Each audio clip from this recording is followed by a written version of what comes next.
Pack your bags, Dad. This house belongs to my husband's family. Now, those words hit me like a freight train.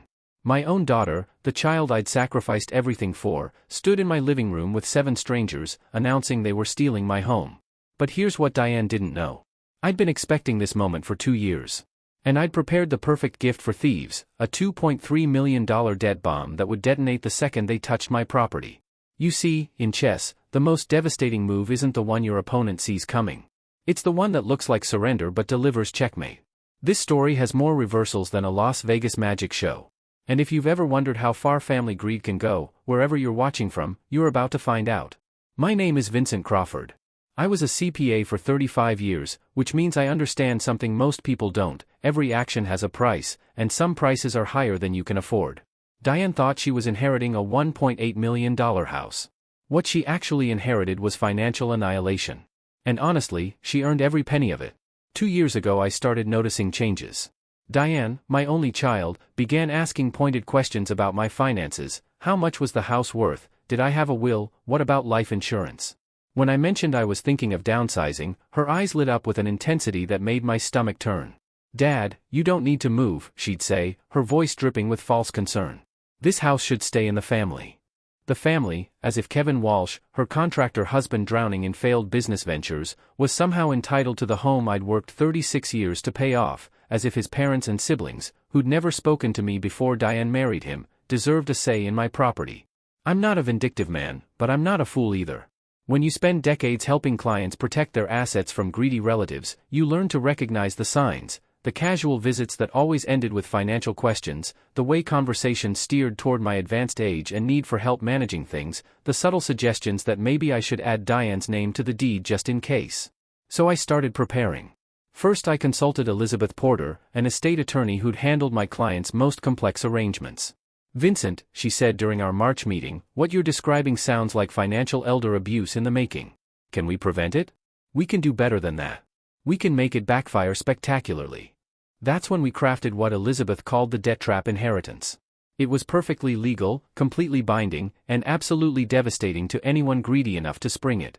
See, 2 years earlier Kevin had started a shell company called Walsh Construction LLC. He'd listed me as a reference on his loan applications, not knowing I'd received verification calls from lenders. The business failed within 18 months, leaving him with massive debts he couldn't cover. When Kevin approached me about helping the family, I agreed with conditions he was too desperate to read carefully. I guaranteed his business loan with my property as collateral. The mortgage documents were crystal clear. Anyone who took ownership of 428 Maple Drive would automatically assume all associated debt obligations. Elizabeth made sure every I was dotted and every T was crossed. The loan amount was precisely $2,050,000. The monthly payments were $18,200. Property taxes added another $28,000 annually. And the kicker, if ownership transferred without bank notification, the entire debt became immediately due. Tuesday, April 12, 2024, at exactly 3:45 p.m., my daughter knocked on my door, but she didn't come alone. Dad, we need to talk, Diane announced, stepping inside without invitation. Behind her filed Kevin, his parents Michael and Ruth Walsh, his 2 brothers and their wives, 7 adults, all wearing expressions I'd seen before in courtrooms when defendants thought they held winning hands. This is quite a gathering, I said, setting down my coffee. Kevin cleared his throat, puffing up like a peacock. Vince, we've been talking as a family, and we've decided this house is too much for you to handle alone. Is that so? Diane jumped in, her voice taking on that patronizing tone she'd perfected. Dad, you're 64. You shouldn't be worrying about maintenance, property taxes, all that stress. Kevin's family has experience managing properties. Ruth Walsh, a woman who'd never set foot in my home before today, actually had the audacity to run her finger along my mantelpiece checking for dust.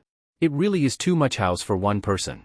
We've prepared all the paperwork, Michael Walsh said, producing a folder thick with documents, deed transfer, property management agreements, everything you need.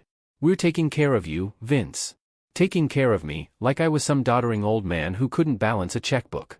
The thing is, Dad, Diane continued, this house belongs to Kevin's family now. You'll need to pack your bags. The words hung in the air like poison gas. 36 years of raising this child, of sacrificing for her education, her wedding, her endless financial emergencies, and this was my reward. I watched them spread out through my living room discussing which furniture they'd keep and which rooms would go to which family members. Ruth was already measuring windows for new curtains. Kevin's brothers debated converting my study into a game room. They'd choreographed this intervention perfectly, or so they thought. "You're all moving in together?" I asked. "It makes financial sense," Kevin explained, his chest swelling with pride. "Pool our resources, build wealth as a family unit. This property will appreciate and we'll all benefit." "And where exactly do you expect me to live?" Diane had the grace to look slightly uncomfortable. "We found a nice senior community about 20 minutes away. Small apartment, perfect for your needs. The monthly rent is very reasonable." Reasonable. They were stealing my house and graciously offering to let me pay rent elsewhere. Michael Walsh thrust a pen toward me. "Sign here, Vince. These documents transfer the deed to family ownership. Everyone's already signed except you." I looked at the papers. Sure enough, all 7 Walsh family members had signed as co-owners. They'd made themselves jointly responsible for everything that came with 428 Maple Drive. Everything. "You know what?" I said, taking the pen. "You're absolutely right. I'm too old for all this responsibility." I signed my name with a flourish. The relief in the room was palpable. Diane actually hugged me, tears in her eyes. "Oh, Dad, you're doing the right thing. You'll see. This is better for everyone." Kevin was already on his phone calling a moving company. "We'll have you relocated by this weekend, Vince. Don't worry about anything." Ruth was making plans for a housewarming party. Michael was discussing property improvements. They were dividing up their windfall before the ink was dry. I packed 2 suitcases with essentials and called a taxi. As I stood in my doorway for what they thought was the last time, Diane squeezed my hand. "I love you, Dad. You'll understand soon why this was necessary." I smiled back at her, knowing she had no idea how right she was. The taxi driver helped load my bags. As we pulled away from 428 Maple Drive, I saw the Walsh family through the windows celebrating their conquest. They were passing around champagne, toasting their new home. They had no idea they'd just inherited a financial time bomb with a 30-day fuse. Wednesday morning I was in Elizabeth Porter's law office reviewing the documents the Walsh family had so eagerly signed. "Well, Vincent," Elizabeth said, spreading the papers across her mahogany desk, "they've made this remarkably easy. 7 co-owners on a single deed, all jointly liable for any property obligations." "Explain it to me like I'm not a CPA," I said, though I already knew the beautiful details. "When they transferred the deed yesterday, they triggered the mortgage assumption clause. Your original loan agreement clearly states that any change in property ownership requires bank notification and approval. Since they didn't notify the bank, the entire $2.05 million debt becomes immediately due." She pulled out another document. "But here's the truly elegant part. As co-owners, they're all jointly and severally liable. That means the bank can pursue any one of them or all of them together for the full amount, and they have no way out. None whatsoever. They voluntarily assumed ownership of a property with existing debt obligations.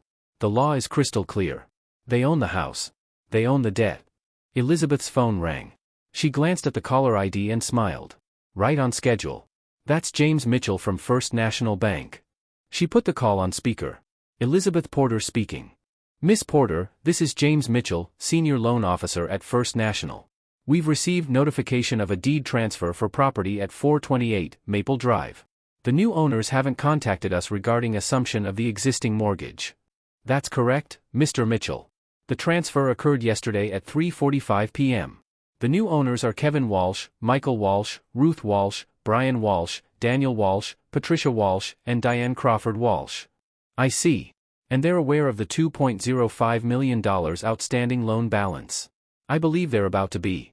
James Mitchell's voice carried the weight of 30 years in banking. "According to the terms of this loan, deed transfer without bank approval triggers an acceleration clause. The full balance becomes due immediately along with accrued interest and penalties."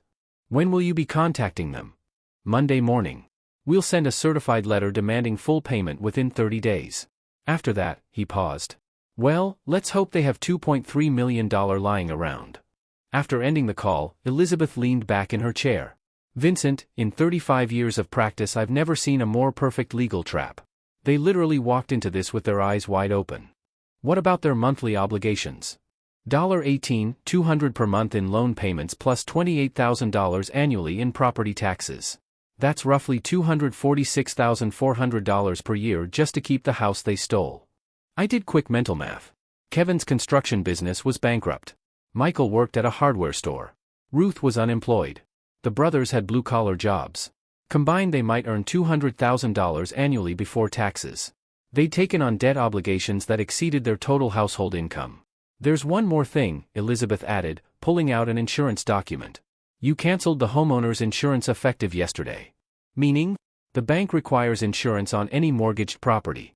Without coverage they can demand immediate payment of the full loan balance. Your former family now owns an uninsured $1.8 million house with a $2.3 million debt." The arithmetic was devastating. Even if they could sell the house immediately they'd still owe $500,000. "They'll come to you," Elizabeth warned. "Demand you fix this, claim you manipulated them. Are you prepared for that?" "I thought about Diane's words yesterday. This house belongs to Kevin's family now. About Ruth Walsh checking my home for dust like she was already the lady of the manor. About 7 adults dividing up my life's work like spoils of war." "Let them come," I said. My phone rang as I walked to my car. Diane's name flashed on the screen. I let it go to voicemail, then played the message back. "Dad, it's me. Something weird happened. The bank called about some kind of loan. There must be a mistake. Call me back right away." "No mistake at all, sweetheart. The trap had just been sprung, and my dear daughter was about to learn the difference between ownership and liability." By Thursday morning my phone had 17 missed calls. Diane, Kevin, Michael Walsh, even Ruth had found my number. The voicemails progressed from confused to panicked to desperate. "Dad, the bank is saying we owe money on the house. This has to be some kind of error." "Vincent, it's Kevin. We need to talk. There's been a misunderstanding." "Mr. Crawford, this is Michael Walsh. We need you to call the bank and straighten this out immediately." I didn't return any of their calls. Instead I drove to my new apartment, a modest 2-bedroom place I'd rented the previous week. Elizabeth had suggested I make myself scarce while the Walsh family discovered their new financial reality. Friday afternoon they found me. I was unpacking books when someone pounded on my door. Through the peephole I saw Diane, Kevin, and Michael Walsh clustered on my doorstep. Diane was holding a thick folder of bank documents. "Dad, open up. We know you're in there." I opened the door slowly. "Hello, Diane. Kevin. Mr. Walsh. We need to talk," Diane said, pushing past me into my small living room. Kevin followed, his face red with anger and confusion. "Vince, what the hell did you do to us?" "I gave you exactly what you asked for," I replied calmly. "My house." Diane slammed the folder onto my coffee table. "The bank says we owe $2.05 million. They're demanding payment in 30 days. That sounds about right." "About right?" Kevin exploded. "You tricked us. You made us sign papers without telling us about this debt." I sat down in my chair, maintaining eye contact with my daughter. "Kevin, when you started Walsh Construction LLC 2 years ago you listed me as a reference. Did you think I wouldn't receive calls from your lenders?" His face went pale. "When your business failed you came to me for help. I agreed to guarantee your loan using my property as collateral. Every document was filed legally and properly." Michael Walsh stepped forward, trying to intimidate me with his size. "You deliberately trapped us. We'll sue you for fraud." "With what evidence?" "You voluntarily signed deed transfer documents. You took ownership of my property. In this country when you own property you assume its obligations." Diane's voice cracked. "Dad, you have to fix this. You're still my father." The words hung in the air between us. Still her father, after she'd conspired with strangers to steal my home, after she'd told me to pack my bags like I was some unwanted tenant. "I was your father," I said quietly. "Yesterday afternoon at 3:45 p.m. You made your choice. You chose Kevin's family over yours. That's not what happened. No, you brought 7 people into my house and announced it now belonged to them. You told me to pack my bags. You hugged me and said I'd understand why it was necessary." I leaned forward. "Well, Diane, I understand perfectly." Kevin was frantically scrolling through his phone. "There has to be a way out of this. Some kind of legal loophole." "Actually there is," I said. All 3 of them perked up instantly. "You can sell the house and use the proceeds to pay down the debt." "How much would that leave us owing?" Michael asked. "The house is worth about $1.8 million in today's market. After realtor fees, closing costs, and transfer taxes you'd net maybe $1.65 million. Subtract that from your $2.35 million debt and you'd still owe roughly $700,000. The silence was deafening. "Plus accrued interest, penalties for early payment demand, and legal fees," I added. "Call it $750,000 split 7 ways. That's about $107,000 each." Diane sank into my couch, the reality finally hitting her. We don't have that kind of money. Then you'll need to find it. The bank doesn't care about your financial circumstances. They care about their loan being repaid. Kevin was scrolling through his contacts. I'm calling our lawyer. Good idea, I said. Ask him about joint and several liability. Ask him about mortgage assumption clauses. Ask him about the legal consequences of taking property without assuming its debts. Michael Walsh grabbed the bank documents. We're not done with this, Crawford. Mr. Walsh, I'm no longer responsible for anything related to 428 Maple Drive. You are. All of you are? They stormed out, slamming my door hard enough to rattle the windows. I poured myself a scotch and sat down to read the evening news. My phone buzzed with a text from Elizabeth Porter. James Mitchell called. The Walsh family contacted the bank demanding you resume the mortgage. The bank explained, that's not how property law works. 20 minutes later another text arrived, they've retained counsel. Should be interesting. I raised my glass in a silent toast to consequences. They'd wanted to play adult games with adult stakes. Now they were learning that in the adult world actions have prices, and some prices are higher than you can afford. The legal battle began the following Monday. Walsh family attorney Marcus Stevens, apparently the only lawyer desperate enough to take their case, called me directly. Mr. Crawford, my clients believe you deliberately concealed material information during the deed transfer. Your clients are welcome to their beliefs, I replied. The documents they signed were clear and comprehensive. They were fraudulently induced to sign. How so? Stevens paused, realizing he was on thin legal ground. You failed to disclose the mortgage. Mr. Stevens, I wasn't party to the deed transfer. Your clients initiated that transaction entirely on their own. They never asked me about existing liens or obligations. But you knew they were assuming debt. I knew they were assuming ownership of my property. What comes with property ownership is a matter of public record and basic legal knowledge. I could hear him shuffling papers. My clients want to reverse the transaction. On what grounds? Mistake of fact. They didn't understand the financial implications. Mr. Stevens, 7 adults signed legal documents transferring property ownership. Are you claiming they're all mentally incompetent? The line went quiet for a long moment. We'll be filing suit. You're certainly welcome to try. After hanging up I called Elizabeth Porter. They're threatening to sue. On what theory? Fraud, mistake of fact, the usual desperate measures. Elizabeth laughed. Vincent, they voluntarily took property ownership without performing due diligence. No court will reverse a transaction because the parties were too greedy to read what they were signing. But the Walsh family wasn't giving up. They tried every angle they could think of. First they contacted my former neighbors claiming I'd manipulated them through age-related mental decline. Unfortunately for them I'd had comprehensive cognitive testing done 6 months earlier as part of my estate planning. Dr. Richard Hayes certified me as mentally sharp and fully competent. Next they approached the bank directly offering to transfer the house back to me. James Mitchell was polite but firm. The loan agreement was with Vincent Crawford as guarantor. The property ownership is now with the Walsh family as joint owners. We don't care who lives there. We care about who's legally responsible for payment. Then they tried claiming the mortgage documents were invalid. Elizabeth and I met with their attorney to review every page. The loan was properly executed, notarized, and recorded. Every signature was genuine. Every disclosure was complete. Mr. Stevens, Elizabeth said during our conference, your clients are experiencing buyer's remorse, not legal grounds for reversal. They're facing financial ruin. They're facing the consequences of their actions. By Wednesday Kevin Walsh was showing up at my apartment building waiting in the parking lot. When I came home from grocery shopping he approached my car. Vince, please, we need to work something out. I stopped loading groceries into my arms. What did you have in mind?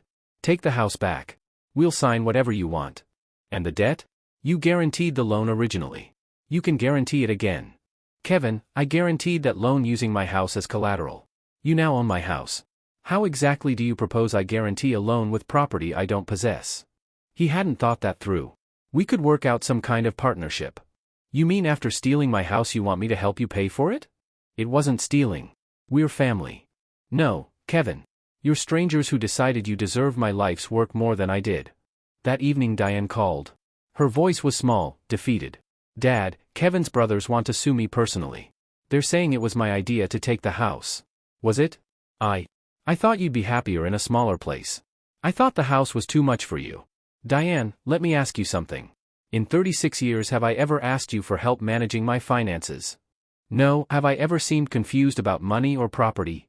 No, have I ever given you any reason to believe I couldn't handle my own affairs? Silence. Then why did you decide I needed your intervention? Kevin said. Not you, not your own judgment. But Kevin said, Dad, I'm sorry.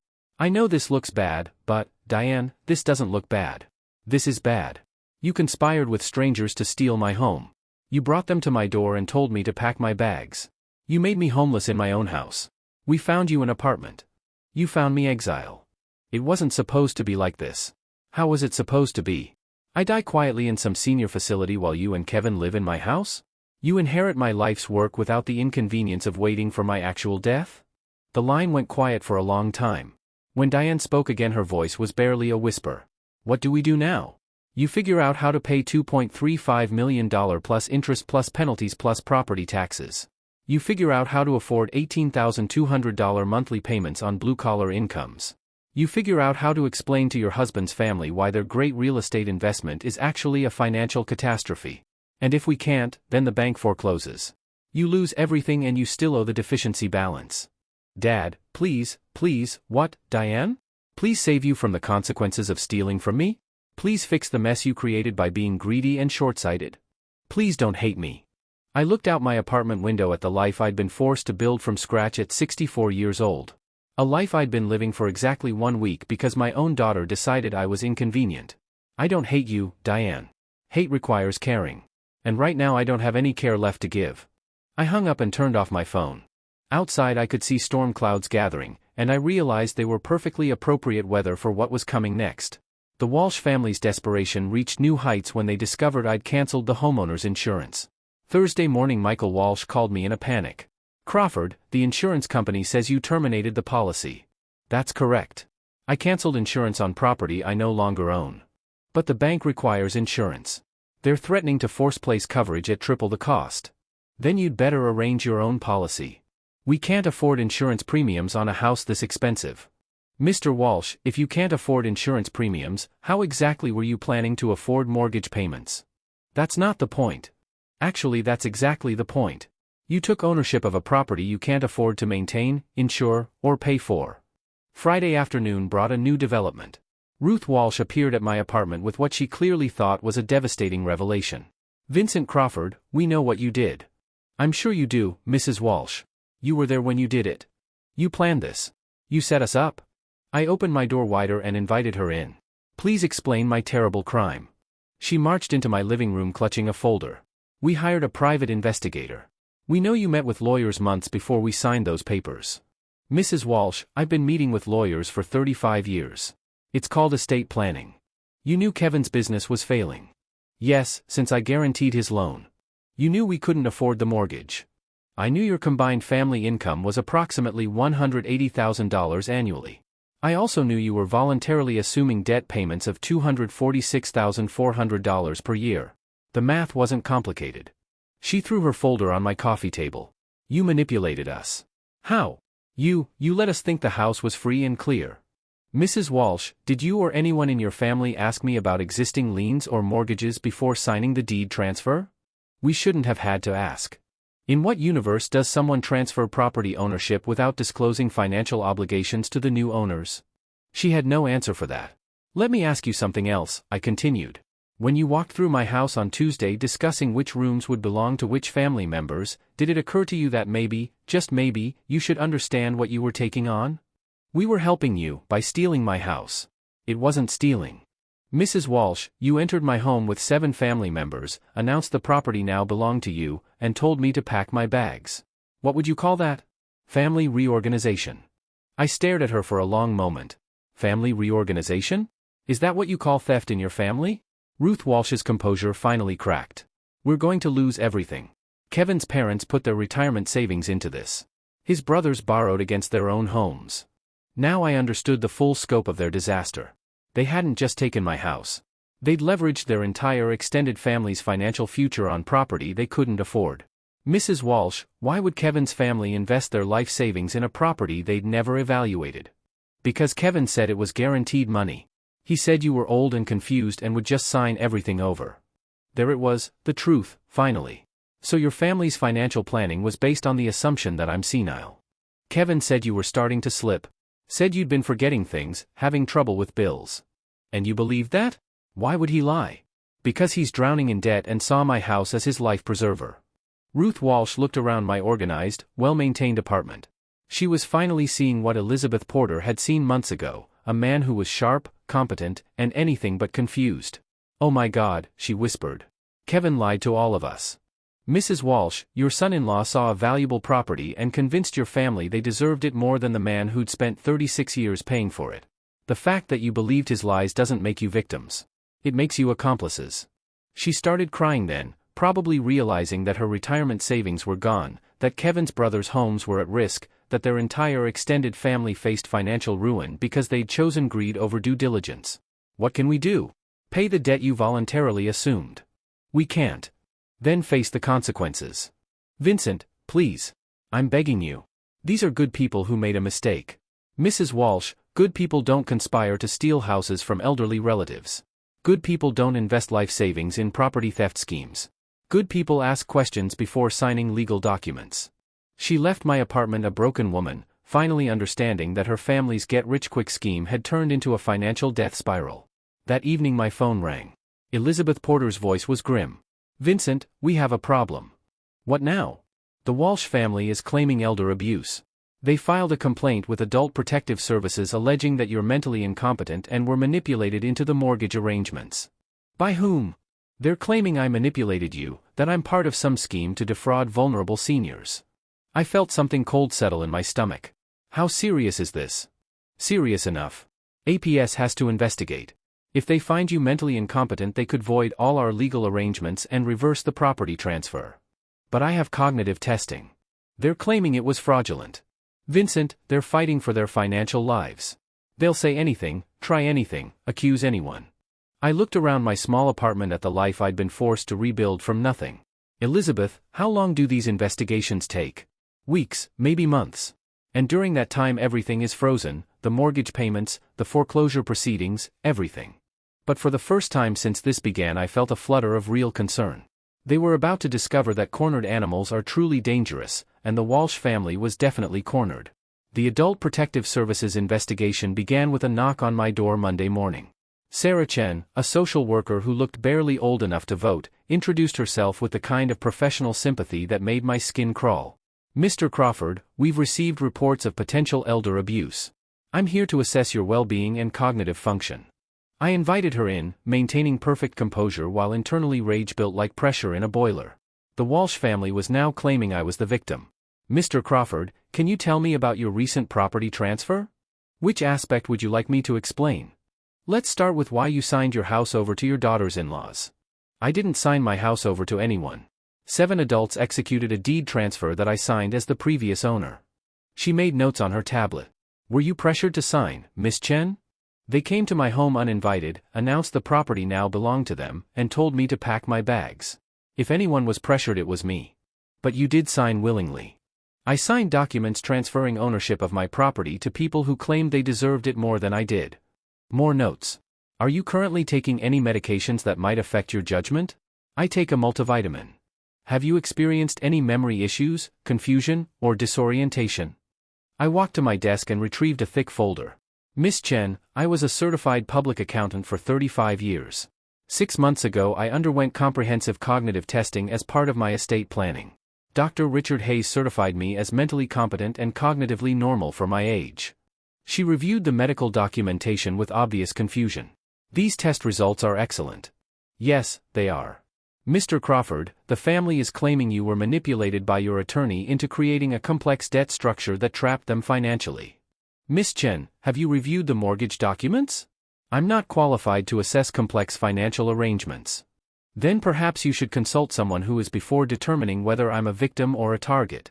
She spent 2 hours testing my mental acuity, reviewing my living arrangements, and examining my financial records. Everything pointed to a man in complete control of his faculties and circumstances. "Mr. Crawford, I have to ask, why didn't you tell them about the mortgage when they wanted to take ownership?" "Ms. Chen, if 7 adults came to your home and announced they were taking it over, would your first thought be to help them understand the financial implications of theft?" She closed her tablet. "I'll need to interview other parties before completing my assessment." 3 days later Elizabeth Porter called with an update. Vincent, this is escalating.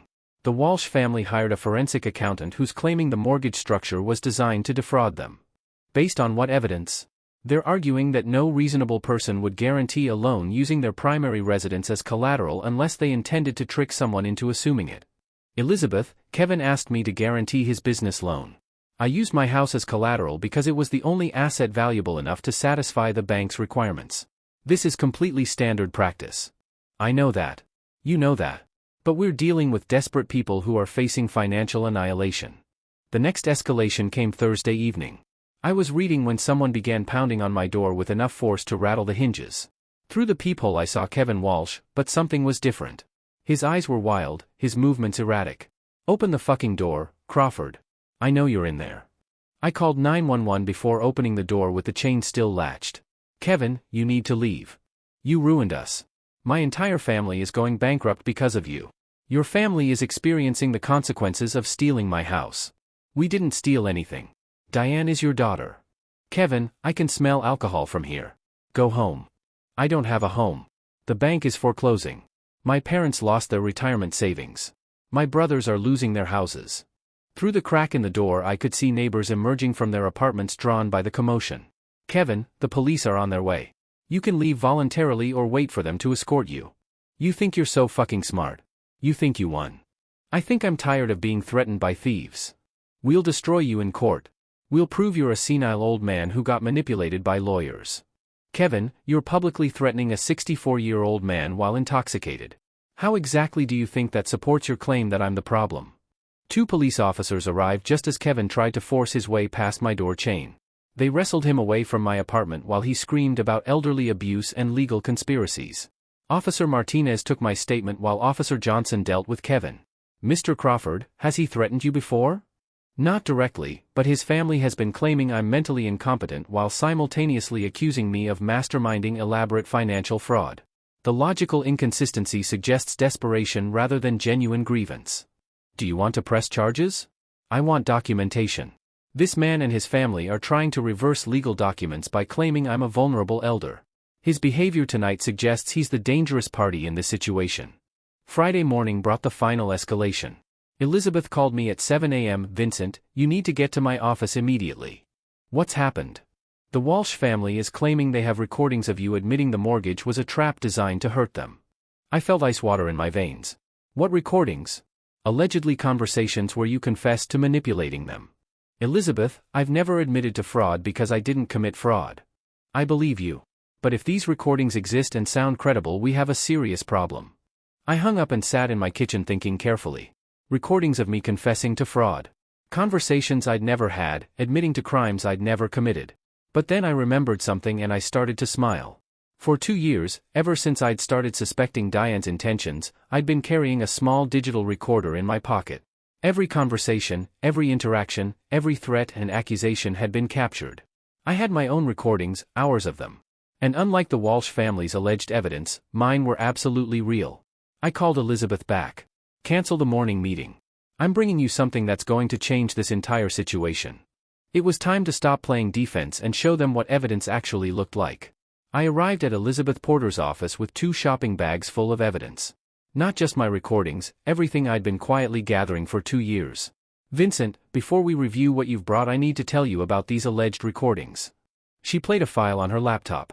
It was clearly my voice. The whole mortgage was designed to trap them. I knew they'd never be able to pay it back. It's perfect revenge. Elizabeth, I never said those words. I know. The audio forensics expert I hired says it's sophisticated deepfake technology. They've taken snippets of your voice and constructed false conversations. Can we prove that? We can, but it'll take time and money. However, if you have genuine recordings of actual conversations, I opened my first bag. Elizabeth, meet my insurance policy. The digital recorder was smaller than a credit card. For 24 months it had captured every interaction with Diane, Kevin, and the Walsh family. Vincent, please tell me you informed them about recording. Massachusetts is a 2-party consent state for recording, but there's an exception for gathering evidence of ongoing crimes. Since I suspected they were planning financial elder abuse, the recordings are legally admissible. We spent 3 hours reviewing the audio files. Diane's voice planning the intervention. Kevin explaining how they'd convince me to sign over the house. Michael Walsh discussing how to handle the old man if I resisted. But the crown jewel was a conversation from 3 weeks ago, Kevin Walsh admitting to his brother Daniel that he lied about my mental state to justify their property grab. "Listen to this," I said, queuing up the file. Kevin's voice, "The old bastard isn't senile at all. He's sharp as a fucking tack. But I told everyone he was losing it because we needed a reason to take the house." Daniel, "What if he fights back?" Kevin, "What's he going to do? He's 64 and alone.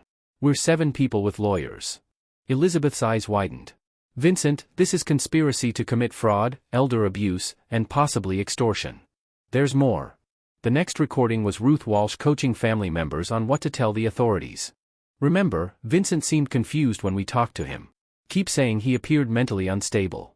Then Diane's voice, "We need to make this look like we're protecting Dad from his own bad decisions." Elizabeth leaned back in her chair. "They're not just failing to pay a legitimate debt. They're engaged in an ongoing criminal conspiracy." "Elizabeth, what happens when we present this evidence?" "Criminal referral to the district attorney's office. The APS investigation gets dropped immediately.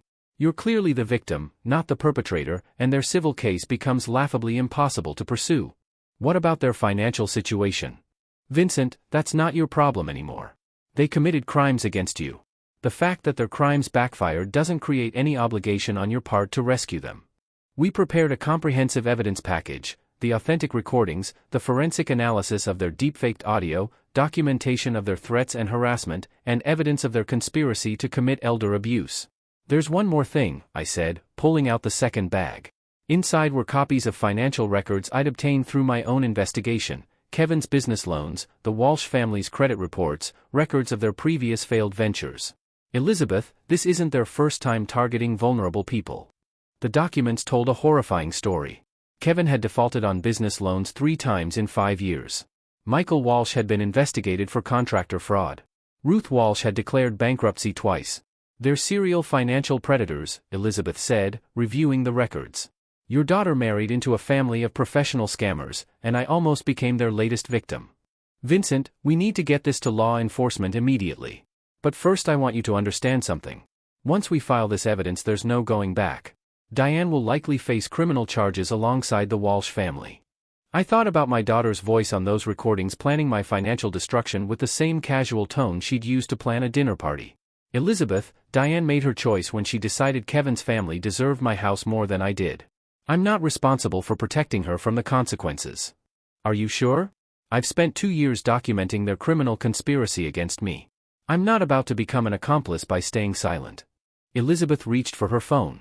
"I'm calling District Attorney Williams. Vincent, in 35 years of practice I've never seen evidence this comprehensive." As she dialed I realized that the trap had been even more perfect than I'd planned. They hadn't just stolen my house. They'd recorded themselves doing it. District Attorney Patricia Williams reviewed our evidence on a Tuesday morning that would change everything. I sat in her conference room while Elizabeth presented 2 years of documented criminal conspiracy. "But Mr. Crawford," DA Williams said, studying the transcript of Kevin's admission, "this appears to be a textbook case of conspiracy to commit elder abuse with intent to defraud. What does that mean in practical terms?" "It means your daughter and the Walsh family are facing serious felony charges. Elder abuse with financial exploitation carries 5 to 10 years in Massachusetts." She played one of their deepfaked recordings alongside my authentic audio. "The attempt to manufacture false evidence adds another federal charge. This level of sophisticated fraud suggests professional criminal activity." "What happens now?" "We arrest them. All of them." Wednesday morning I watched from Elizabeth's office window as police cars surrounded 428 Maple Drive. 7 adults were led away in handcuffs while news cameras captured everything. My phone rang. It was James Mitchell from the bank. "Mr. Crawford, we've been following the criminal case. Given the circumstances we're prepared to discuss alternative arrangements for the mortgage." "What kind of arrangements?" "We understand you were the victim of an elaborate fraud scheme. If you're willing to resume ownership of the property we'll restructure the loan terms." "Mr. Mitchell, I appreciate the offer, but I'm not interested in reclaiming stolen property. Even if we forgave the accrued interest and penalties, even then, let the foreclosure proceed as scheduled." Elizabeth looked at me with curiosity after I hung up. "Vincent, you could get your house back with favorable loan terms. Why refuse?" Because that house represents 36 years of being taken advantage of by family members who felt entitled to my life's work. I'd rather live in my small apartment as a free man than return to a home that holds those memories. Thursday brought the arraignment hearing I attended as the primary victim and witness. Watching my daughter led into court in handcuffs was one of the most painful moments of my life. Judge Richardson reviewed the charges: conspiracy to commit elder abuse, fraud, extortion, and manufacturing false evidence. The prosecution presented our recordings as evidence of premeditation and criminal intent. Diane's court-appointed attorney requested bail reduction, arguing she was a first-time offender with community ties. D.A. Williams objected, presenting evidence of the Walsh family's pattern of financial fraud. Your Honor, this is not a case of poor judgment or family dispute. This is an organized criminal enterprise that targeted a vulnerable senior citizen for systematic exploitation. The judge denied bail reduction. The evidence suggests sophisticated planning and ongoing criminal conspiracy. The defendants will remain in custody pending trial. As court adjourned, Diane caught my eye from the defendant's table. For a moment I saw the little girl who used to bring me drawings from school. Then I remembered her voice on the recordings planning my financial destruction with cold calculation. Friday afternoon I received an unexpected visit. Dr. Richard Hayes, the psychiatrist who'd conducted my cognitive evaluation, requested a meeting to discuss the case. Vincent, I've been following the news coverage. I wanted you to know that I've been contacted by several media outlets requesting comment on your mental state. What did you tell them? That you demonstrated exceptional cognitive function and strategic thinking. The complexity of your evidence gathering suggests a mind operating at very high levels. He paused, studying my face. How are you handling all this emotionally? I'm relieved, Doctor. For 2 years I've been living with the knowledge that my own daughter was planning to steal my home. Now everyone else knows it too. Do you feel any guilt about Diane's legal troubles? Dr. Hayes, if I discovered she was robbing banks, would I feel guilty about reporting her to police? No, this is no different. She committed crimes against me. The fact that she's my daughter doesn't change the nature of her actions or create an obligation for me to protect her from justice. That's a very mature perspective. It's a survival perspective. I spent 36 years enabling Diane's sense of entitlement. If I'd continued enabling it, I'd be homeless and penniless while she lived in my house with her criminal in-laws. Saturday morning brought closure in an unexpected form. Samuel Reed, the private investigator I'd hired, called with final intelligence. Mr. Crawford, I've completed the asset search on the Walsh family. You're going to want to hear this. Go ahead. They've been running the same scam for years, property fraud targeting elderly homeowners. We found evidence of at least 4 previous cases. Were they convinced seniors to transfer property ownership then claimed the properties as family assets? Did they face prosecution in those cases? No. The victims were either too intimidated to fight back or died before cases could be developed. You're the first person who documented their criminal methods and fought back effectively. What happened to their other victims? Lost their homes, ended up in substandard care facilities, died in poverty. Mr. Crawford, you didn't just save yourself. Your evidence will help prosecutors review those cold cases and possibly get justice for people who couldn't defend themselves. Sunday evening I sat in my small apartment reading news coverage of the trial preparations. The story had become national news: daughter's $2.3 million house theft backfires spectacularly. But the headlines missed the real story. This wasn't about a house or money or debt. It was about the moment when a father stopped enabling his child's criminal behavior and chose justice over family loyalty. For the first time in 2 years I felt completely at peace. The trap hadn't just caught thieves. It had freed me from the obligation to pretend their theft was love. 6 months later the trial concluded with verdicts that surprised no one who'd followed the evidence. Diane received 4 years for conspiracy to commit elder abuse. Kevin Walsh got 7 years for masterminding the scheme. The rest of his family received sentences ranging from 2 to 5 years. But the real twist came during sentencing when Judge Richardson addressed me directly. Mr. Crawford, the court recognizes that you were the victim of a sophisticated criminal enterprise. However, I must note that your preparation and evidence gathering was remarkably thorough. Some might say suspiciously thorough. I felt Elizabeth tense beside me. Your Honor, I documented criminal activity as it was being planned and executed against me. Mr. Crawford, your recordings began 2 years ago. The property transfer occurred 6 months ago. That suggests you knew what was coming long before it happened. I suspected my daughter was planning financial elder abuse. Yes. And you allowed it to proceed rather than preventing it. The courtroom fell silent. I could feel Diane's eyes on me from the defendant's table. Your Honor, I gave my daughter and her in-laws exactly what they demanded. They wanted my house. They took my house. They experienced the full consequences of their choice. Some would call that entrapment. Judge Richardson, if a bank robber demands money from a teller and the teller gives them marked bills that lead to their arrest, is the teller guilty of entrapment, or has the teller simply ensured that criminals face consequences for their crimes? The judge considered this for a long moment. The court finds no evidence of illegal conduct by Mr. Crawford. However, the court notes that there's a difference between justice and revenge. Your Honor, justice is when criminals face legal consequences for their actions. Revenge would have been something very different. After sentencing Elizabeth and I walked to her car in silence. Finally she spoke. Vincent, did you plan all of this from the beginning? Elizabeth, I planned to protect myself from theft. Everything else was their choice. But you could have stopped them. You could have warned them about the mortgage before they signed. Could I have? They brought 7 adults to my home and announced they were taking it over. They told me to pack my bags. They'd already decided I was inconvenient and needed to be removed. What makes you think they would have listened to warnings about debt? She didn't have an answer for that.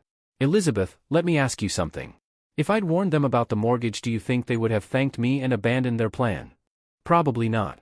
Or do you think they would have found another way to steal my house while avoiding the debt? They probably would have tried. So warning them would have helped them commit their crime more effectively. When you put it that way, the only way to stop a determined thief is to make theft unprofitable. I made theft of my property catastrophically expensive. The fact that they were too greedy to perform due diligence isn't my moral failing. 3 months later, foreclosure proceedings on 428 Maple Drive concluded. The house sold for $1.65 million, leaving a deficiency balance of $690,000 that the Walsh family would owe upon their release from prison. I attended the foreclosure sale and bought something small from the estate auction, a photograph of Diane as a child, smiling and innocent. That evening I hung the photo in my apartment not as a reminder of loss but as evidence that people change. The child in that picture had grown into someone capable of elder abuse and conspiracy to commit fraud. I hadn't lost a daughter. I discovered that I'd never had the daughter I thought I'd raised. And honestly, that was a relief, because for the first time in 36 years I was free to build relationships based on mutual respect rather than biological obligation and guilt. 2 years have passed since the Walsh family received their sentences. I'm writing this from my home office, not the apartment where I lived during the legal proceedings, but a new place I purchased in a quiet neighborhood 30 minutes from my old life. Crawford Tax Consulting has become more successful than I ever imagined. Word spread about the accountant who'd outsmarted a family of professional scammers, and suddenly seniors across Massachusetts were seeking advice on asset protection. My specialty is what I call inheritance fraud prevention, helping elderly clients structure their estates to prevent exploitation by entitled relatives. Business is unfortunately booming. Mr. Crawford, my newest client, said last week, my son keeps asking about my will. He wants to know which house he'll inherit. Mrs. Patterson, let me ask you something. Has your son earned the right to inherit your property? What do you mean? Has he been a good son? Does he visit you regularly? Does he help with your needs? Or does he only contact you when money is involved? She was quiet for a long moment. The second one. Then why do you assume he deserves your life's work? These conversations happen daily now. Adult children who've spent years ignoring elderly parents suddenly becoming attentive when property values rise. Families who view inheritance as an entitlement rather than a gift. I help my clients document everything, structure their estates properly, and most importantly establish clear boundaries. Some relationships survive the honesty, others don't. But that's not my responsibility. 3 weeks ago I received a letter from Diane. She's eligible for parole next year and wanted to rebuild our relationship. I read it once, then filed it away unopened. Not because I hate her, but because I no longer feel any obligation to pretend our relationship was healthy when it clearly wasn't. She chose to see me as an inconvenience rather than a person. That choice has consequences. My new neighbors know me as the quiet man who helps elderly folks protect themselves from predatory relatives. They don't know about my family history, and they don't need to. I've learned that blood doesn't create character and DNA doesn't determine moral worth. Family is what you build, not what you're born into. Last month I started dating Margaret Sullivan, a widow whose adult children live across the country and call her every Sunday just to talk. No agenda, no requests for money, just genuine care for their mother's well-being. It's remarkable how healthy relationships feel when they're based on mutual respect rather than genetic obligation. I'm 66 now, financially secure, and finally free to choose my own family. If this story resonates with you, wherever you're listening from, remember this: you don't owe anyone access to your life just because you share their DNA. Sometimes the best inheritance you can leave is the example that actions have consequences.